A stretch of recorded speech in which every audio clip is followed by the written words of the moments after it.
To episode 71 of a Plain Accounts podcast series where every week we come together and tackle the gospel lection from the lectionary for this upcoming Sunday. Today I am joined with Libby Tedder-Hugus. She's been a close friend of mine since seminary, and before that actually through NNU a bit. It's really great to have you with us today, Libby. Thanks, Ben. Happy to be here. Thanks for the invitation. Absolutely. Well, would you tell our audience a bit about yourself and how the Lord is working in your life and how you see yourself called to kingdom practice in recent days? Absolutely. Sure thing. So I serve as the pastor and facilitator of a pretty incredible new worshiping community that's located in Casper, Wyoming. And that community is called The Table. We have a little tagline that we add to our understanding of what it means to be a part of The Table, where we talk about being a community of doubters and disciples together. So we have kind of created the space in our worshiping community for anybody along the spectrum of doubt and belief to come and join us in an exploration of what it means to be in relationship with Jesus and in relationship with each other and in relationship with our world. And we talk about how doubters are just kind of askers of good questions, people who critically inquire of the things that matter most to them, and how disciples are followers of good teachers. And then we talk about the fact that there's really, probably it's the case that there's a little bit of doubter and disciple in each of us as we pursue the lives that we really want to live. So that's kind of where my primary daily and vocational work is located, is with that incredible community called The Table here in Casper. And then a couple other things that I'm also connected with in kingdom work here in the state of Wyoming is I live communally together with my husband with housemates. And we've been hosting a meal in our home now. We just concluded our 6th season, a shared meal called Super Tuesdays. And if you're a deductive kind of person, that means that we share a soup and bread meal in our home on Tuesday evenings during the winter months here in Wyoming, which can be long and tedious. And so we go for about 6 months of the year. And that particular community actually gave rise to The Table as a worshiping community. And so we've been at that longer than we've been at The Table, but it's a pretty incredible community that we love to serve here in town. And it's kind of become like a self-sustaining community of people who share life together, share food together, and end up kind of taking care of each other and celebrating life with each other, which is pretty incredible. And so those are kind of two primary modes of service to my community and pastoral vocation that I'm currently connected with. Wow. I can't help but imagine that is a wonderful backdrop through which to read passages like we're going to talk about today, about community of welcoming, discipleship formation, where we're actually in and a part of communities who work on that together. Yeah. I love how you phrase that doubter and people of faith that are joined together right. In those ways. It sounds like a community that Thomas would feel very at home in asking the right questions and things like that. That's wonderful. Yeah. I'd love to hear more about that, I'm sure, as we're going on with a discussion of today's passage. Let me read today's passage, and we'll talk a little bit about context. But if you haven't yet gone to a Plain Account and read Libby's commentary on this section, I'd highly encourage you to do so, preferably before we talk about it. It'll have a much more rich understanding as the interview continues forward, but it was a wonderful commentary along with the rest of our contributors this week. But be sure to give that a read as we continue on here. Today's passage is Matthew 10, verses 40 through 42. This is from the NIV version. Anyone who welcomes you welcomes me, and anyone who welcomes me welcomes the one who sent me. Whoever welcomes a prophet as a prophet will receive a prophet's reward. And whoever welcomes a righteous person as a righteous person will receive a righteous person's reward. And if anyone gives even a cup of cold water to one of these little ones who is my disciple, truly I tell you, that person will certainly not lose their reward. The written word of the Lord. Thanks be to God. Amen. Well, I think one of the first things that our congregations might focus on, and might be a good starting point, is this discussion of reward all throughout this this pericope. What words would you give our pastors as we're studying this to really put what Jesus is talking about in regards to reward into context for us? Sure. Yeah, some of the scholarship that I read in preparation for reflecting on this particular passage kind of came at it from two different directions. One of them was kind of the more gospel-rooted Matthean context of reward and thinking about eschatology, end of times, leaning towards the reward that comes to us when we think about the life hereafter instead of the kind of current world. There was also some perspective of thinking about that reward in terms of the simple reward of exchange of welcoming somebody into your home, especially thinking about welcoming prophets into your home, welcoming righteous people into your home, and just the exchange that happens personally there, and the reward, the fulfilling thing that happens when you have a person of God, a representation of God with you in your space of worship or in your personal home. So I think there's a couple different ways to think about that reward. One way that I also thought was kind of a beautiful, kind of more 30,000 foot view perspective on that understanding of reward too, was thinking about just the relational capacity of the Godhead, right? Thinking about what it means to be in relationship with God as God the parent, God the child, God the spirit, and what's happening in that exchange. And then when we receive, because part of what this passage is really encouraging us to do is to receive a representation of God's self. So if we're doing that, then part of the reward is receiving the very presence of God, the very gift of God's own hospitality in our midst when we're giving and receiving hospitality. So reward then becomes this very rich relational understanding of what's happening in exchange between the people giving and receiving hospitality, and then the gift of God being a relational God and receiving the relationship of God as well. So I think there's multiple levels to that understanding of reward that can really be teased out. Absolutely. Well, and that connects so well to the passage that we preached from last Sunday in this emphasis of Christ calling his disciples to not fear. And my biggest question, especially as a worrywart, is how do I not fear? How do I understand the persecution that may be in my future, or this being willing to be set aside or set low for the sake of God's mission as a disciple of God?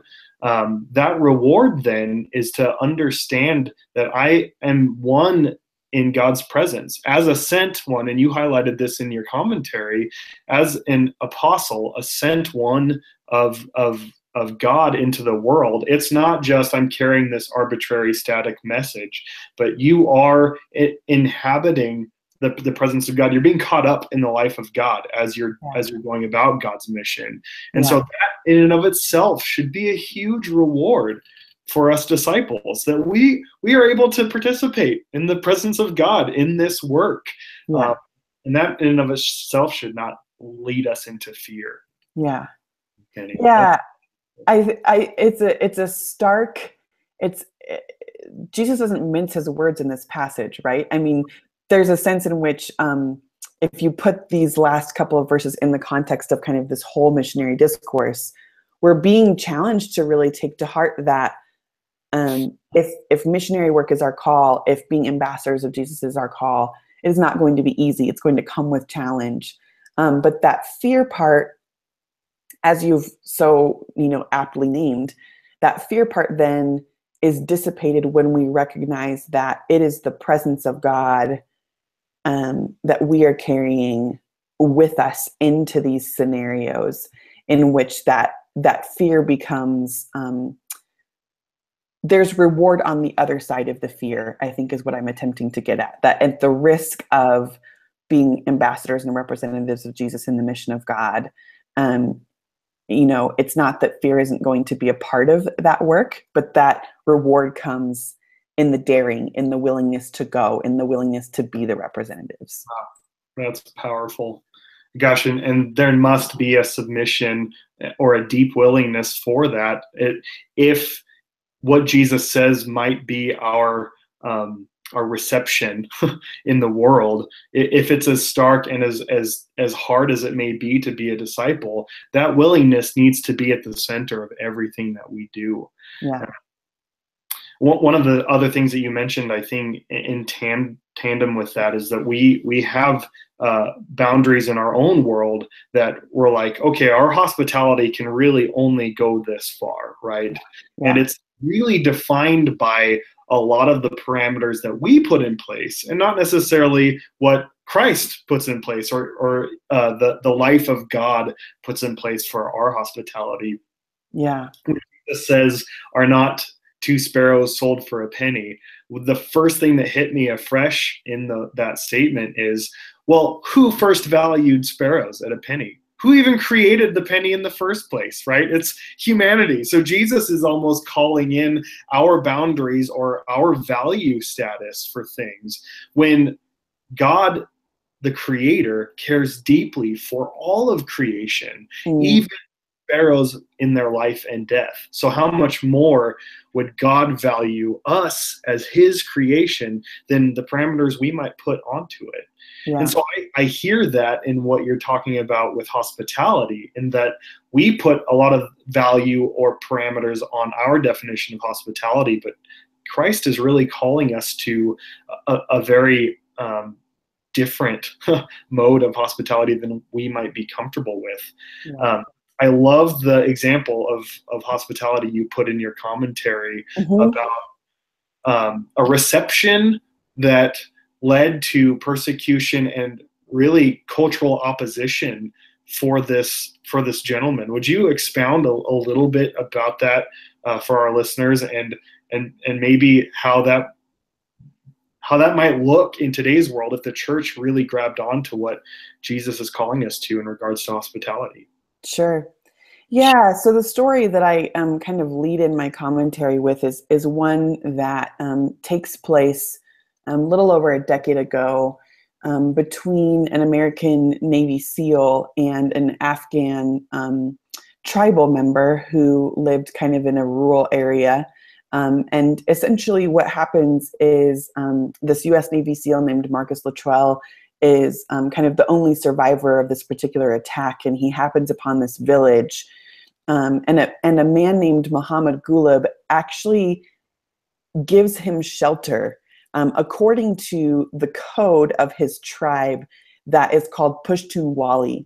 And this particular code promotes self-respect, independence, justice, hospitality, love, forgiveness, revenge, and tolerance towards all, especially strangers and guests.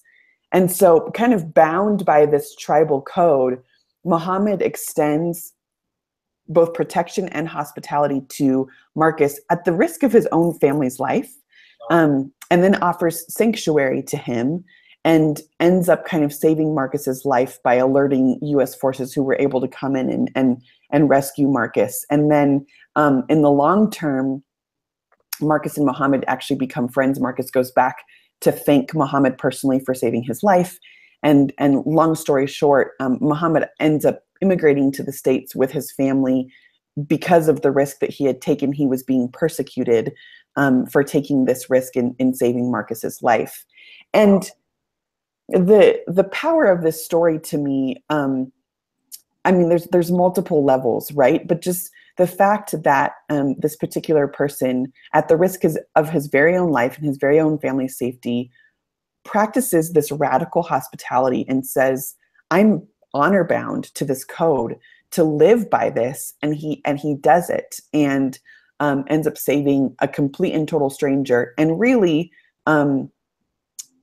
it's hard to predict kind of what Muhammad's political stance was, but a political enemy of his country and saves this man's life. And so when I was thinking about the context of this particular passage in Matthew, I was really then taking a bit of a leap from what these specific verses are encouraging us to do, because these specific verses, the context of them is actually speaking to people who themselves are not ambassadors or missionaries of Jesus, but rather the ones who are receiving those ambassadors and missionaries.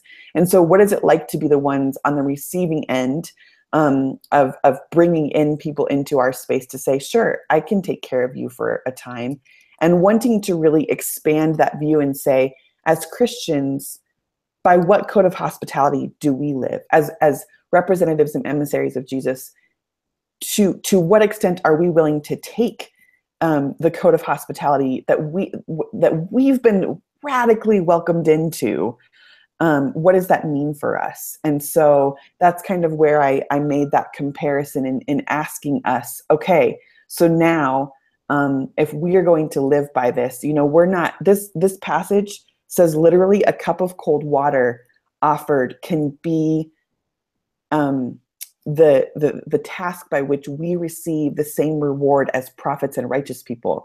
So if a simple cup of cold water is going to do it, by what code are we going to live on the whole, and how are we going to welcome people into our worlds as Christians? Wow, that is so powerful, Libby.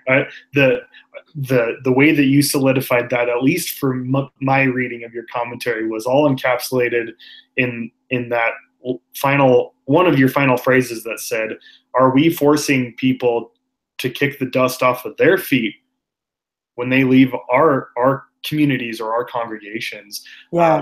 And what a good question coming out of the passage that we just preached from last week, where he says to the disciples, if you're not received well, shake the dust off your feet and move on. Put your energy towards things that will grow and cultivate. So are we the communities then that force potential disciples or disciples themselves to kick the dust off of their feet and move on because we're not fertile soil? We're not the ground in which the gospel can take root. That was the challenge for me, Ben, in posing that question, in turning that question around aimed back at our direction, because I was so moved by the length to which Muhammad went to practice hospitality on Marcus's behalf. And I thought to myself, I used the imagery of a welcome mat.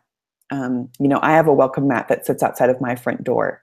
And in my head, I'm thinking to myself, does that welcome mat represent a code of honor and a code of hospitality that says, I will literally welcome the enemy into my home if that is what it takes to represent Christ? And then taking it a step further, thinking about our houses of worship and our personal homes.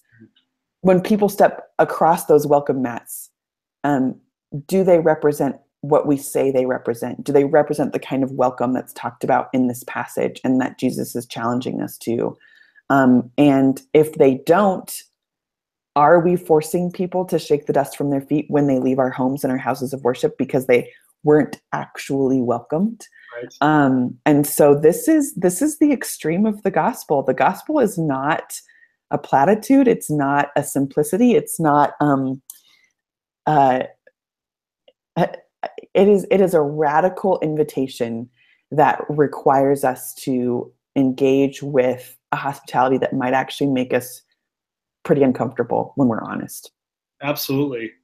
I think what sticks out to me in your example of hospitality is that to Muhammad, he treated Marcus as if he was family, right? So in Muhammad's mind, there may have been a risk there, and he probably wisely understood the risk, but he was not going to treat him as an enemy. Right. And yet the culture saw Marcus as an enemy. Right.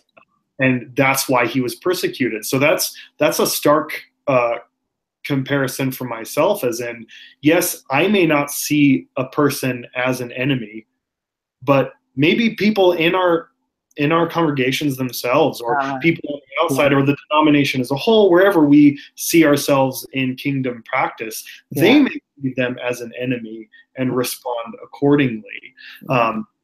So what ways in which do you see this playing itself out in our Western American world, where Muhammad's life is very different in comparison to the average American? Yeah. And so how do you see that playing itself out? Yeah. I'm thinking about, I'm not going to remember off the top of my head the exact reference, but that really well-known reference from the book of Hebrews that talks about being prepared to entertain the stranger with a meal or a place to stay or whatever the case may be, because we might be entertaining angels unaware. Yeah. And so I'm thinking about the ramifications of what that looks like in a local congregation for extending a welcome to the people who might make us directly uncomfortable, whether that is because of a difference in political views or a difference in socioeconomic status or a difference in theological awareness or exposure to church, or a difference in perhaps even sexual orientation in ways that we have not yet been ready or receiving with open arms. And just thinking about the ways that we divide ourselves and label ourselves and organize ourselves, the tribes within which we kind of run circles. What does that mean for the church then, to ask, when we give lip service to being a welcoming congregation or a welcoming church, how is that practically playing itself out in the people that arrive on our doorsteps or arrive, cross paths with us in our day-to-day patterns? So it might really require some soul searching and some asking some uncomfortable questions around practicing welcome and hospitality, while also seeking to be followers of Jesus, and being willing to live into the tension that those questions raise for us. Because the kingdom of God certainly has political ramifications. And so if it does, then it's going to have political ramifications in the way that we organize ourselves and the way that we practice our weekly gathering and our weekly scattering as God's people. Right. Yeah. Maybe a good reflective question for our communities is, do our response to the world reflect how the world would respond, or does it reflect the holiness into which God calls his people? Because not all the things that the world does can fly under the banner of what is Christian, right? Absolutely. And how are we going to respond in ways that reflects Christ's call to live our lives in the holiness? That's powerful. Well, what ways in which do you think would be best to call our congregations into understanding this passage with our sermons on Sunday morning? Oftentimes with such a deep, rich text like this, it can be a temptation would be to try to cut off everything at once and throw it at the congregation. But what are some good ways to invite the congregation to really think about these things and grab hold and make it real for them? Sure. Yeah. I mean, I think story is always a powerful way to go. So whether or not you want to borrow the story that I've given as an example from this lectionary, which you're welcome to do, or to find one from your exact context and experience that you yourself or your church has had in welcoming the stranger into your midst, and what that has done to you, might be a really helpful way to begin this passage. I think I highlighted it, in a sentence or two in my commentary, but just thinking about just the literal opening and transforming that happens when we accept and welcome the new in our midst. Are we stuck in our ways? Have we seen a new face in a while? What has happened when we have seen a new face or a new family or a new perspective come into our midst? So starting there, asking a question at the beginning of a sermon that just really poses, when was the last time that you experienced a stranger in your midst, and what did that do to you? You know, kind of starting with that sort of grounding might be a helpful beginning point.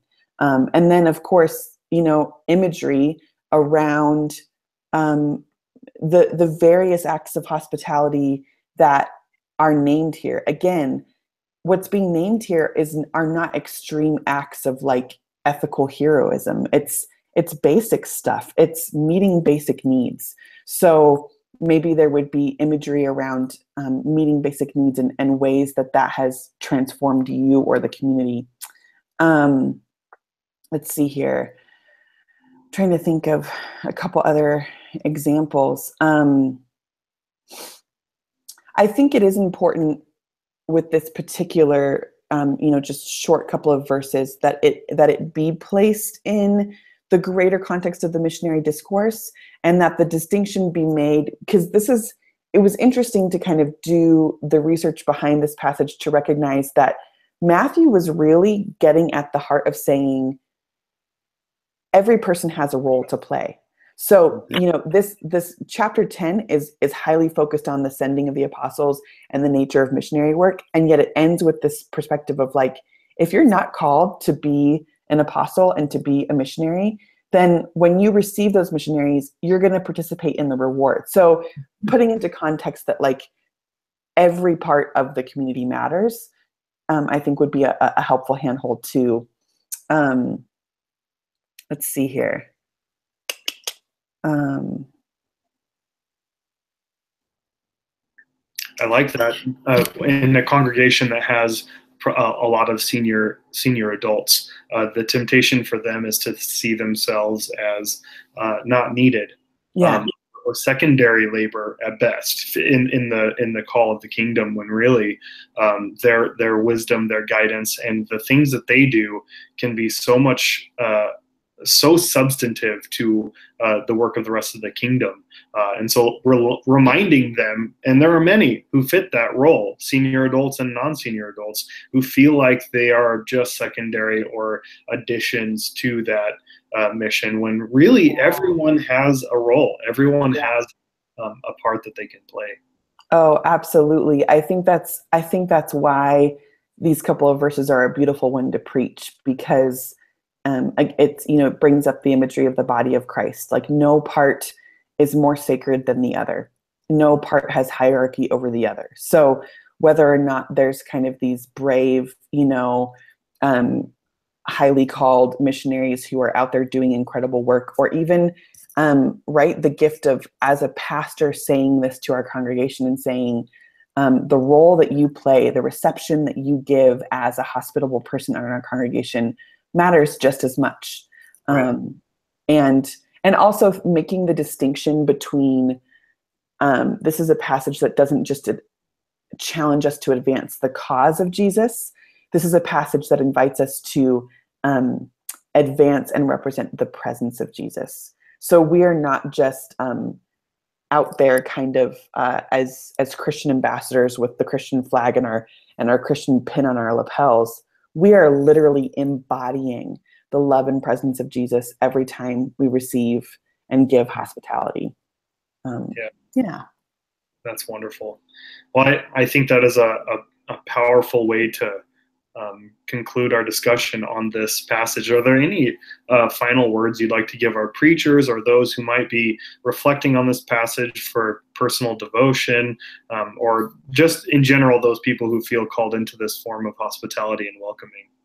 Yeah, absolutely. You know, one of the ways that I kind of ended my commentary was with this reflection of, you know, how will we be known as Christians? Will we be known by our love and hospitality, or will we be known by our short-sighted and selfish boundaries? It's a question that I pose. And then kind of, you know, this final word of, let us be the welcoming kind of people. And I quote, but not directly, a particular benediction that my worshiping community actually uses every single time that we gather.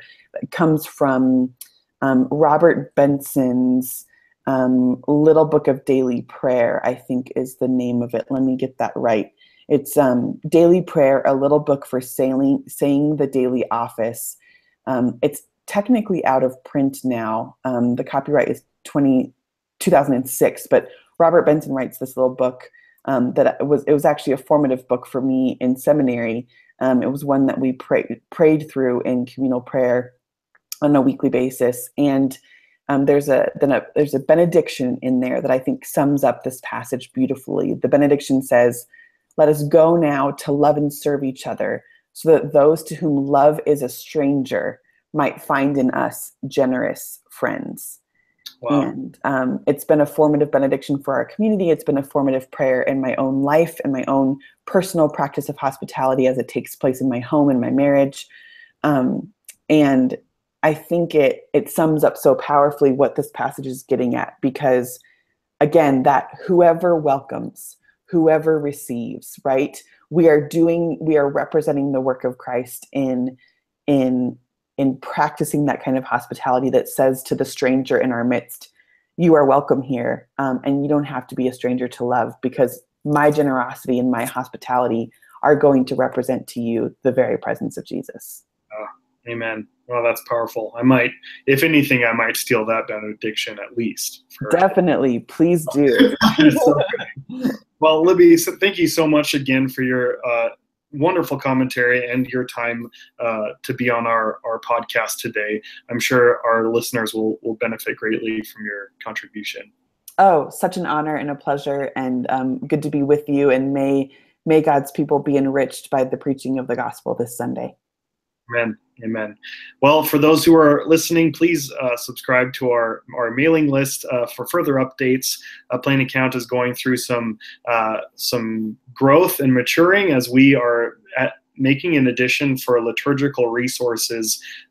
If you can find the Easter egg, if you click on 8A by a Plain Account on the upper left-hand corner, you will see a page that is in the growth process right now for liturgical resources for your worshiping communities in the lectionary years to come. We're excited to offer that, and our team is working feverishly to put that together for us. So if you would subscribe to our mailing list, follow us on all those social media outlets, and above all else, as Libby has said, may your congregations be enriched by the preaching of God's word this Sunday. Go in his peace.